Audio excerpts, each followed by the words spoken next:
What's up, real MVPs? Ricky Widmer here, and welcome into another NBA draft video for the 2021 NBA draft. We're going through all the teams that had picks.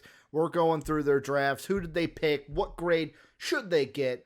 And in this video, it is the Utah Jazz. Before I welcome in my beautiful co-host, make sure to hit that sub button down below if you want to keep track with all the other draft videos, all the other videos we're going to do for free agency, summer league. It's going to be a great offseason here at MVP, but I am joined by my beautiful co-host, Dave Oster. Hey, everybody. Dave, how you doing? This is not the last time I'm going to ask you how you're doing, and you're going to have to tell me even though I know how you're doing. You know, I'm doing terrible, Ricky. Doing just straight up terrible. Yeah, sorry. It's really unfortunate. Well, I hope that this video brings you up because we're talking about the Utah Jazz, where this is one where picks-wise, not talking undrafted free agents, but the only pick that they made, Jared Butler, second round.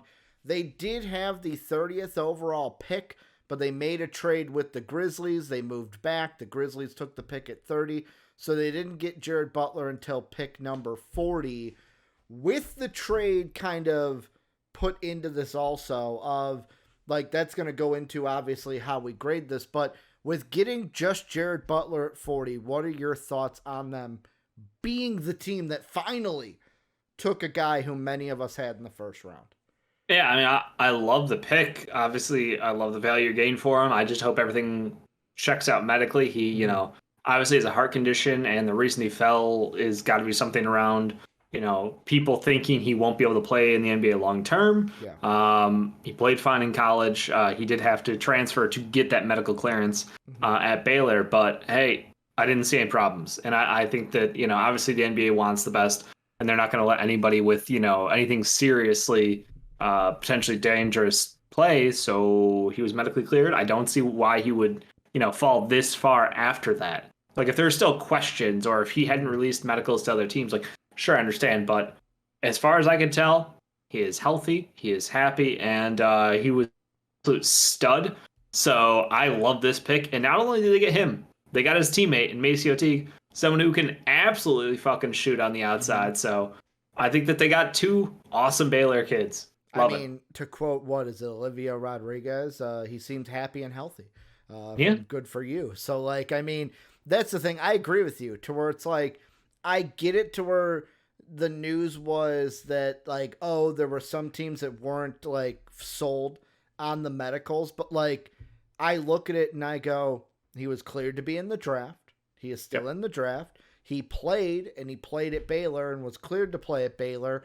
The only reason someone didn't draft him is because it's maybe the risk outweighs the reward. What he brings to the team, the risk of losing him at a first-round value, it's just, I'm not willing to take that risk. Maybe that's why the Jazz were going to take him at 30 maybe, but then we're like, hey, we can trade back. He's falling. No one's going to take him in this range.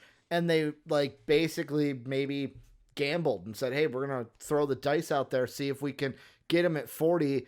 I love it, though, because this was a team that the pick that I kept mocking for them was like a Miles McBride type of player. This team needed they needed a backup point guard or somebody who could be inserted into that rotation because you have Donovan Mitchell, who's faced injuries.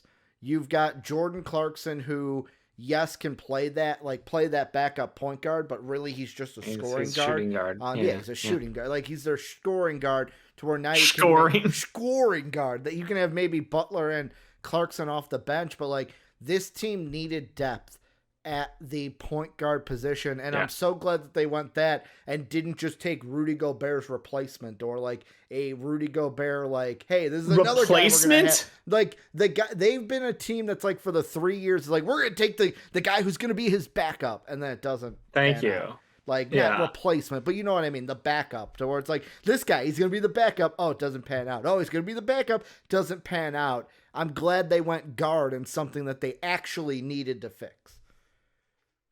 I'm going to sneeze at some point during this. I can feel it. I love it, mostly because you're getting someone who is able to step in and play big minutes. Again, they did get the deal done for Conley, so they're set at point guard for the moment, assuming health. But Butler can step in. He can play in those mixed guard lineups. He can pair nicely with either one, Conley or Mitchell. I think he's a perfect guy to put next to Clarkson. So, like, this is awesome for them. I absolutely love this. Now it's just kind of like, what are the Jazz doing next? They've talked about moving contracts. We'll see how things shake up. But for the draft night, I mean, you move back, you get the guy we love, and you get 2 future seconds. Yeah. And you get his teammate from college. Yeah. So you have some cohesion there. You got a little bit of friendship, a little bond. I am debating what I am going to give. So I will ask you first, what is your grade for this draft? This lone pick for the Jazz? Don't know how it's not an A. Okay. I'm an easy grader here. You know what? I'm going to agree with you because I was debating A or B because of it was 2 things, the health issue, but then also until we see otherwise. Yeah. Until we see otherwise, plus it's there's 2 ways you can look at this. Either they shouldn't have traded and should have taken like a Preston, a McBride, a what is it? Is it Jokibitis, Rokas, whatever I say. I always say it wrong. Like, could have taken any of those guys over a Jared Butler. Oh, should have just taken an IO at 30. Like, there are people out there take a better player at 30. But like you said, they make the trade. They get additional picks. They still get a guy who many of us see as first-round talent at 40. I can't, same thing when we did the Bulls video. You get a first-round guy in the second. I cannot give you an A. So I'm going to agree with you. We'll go A for the Utah Jazz. Let us know what you guys think down below. Also, hit that sub button if you want to see all of our NBA content and keep in tune with us at MVP. If you want to support us, patreon.com/MVPvids, or you can become a channel member today. And if you want to talk NBA, the MVP Discord is your place to be. Greatest community in the universe. We're talking NBA every single day. That is going to do it for us in this video. We'll be back with more draft grades. And as always, have a good day, everybody.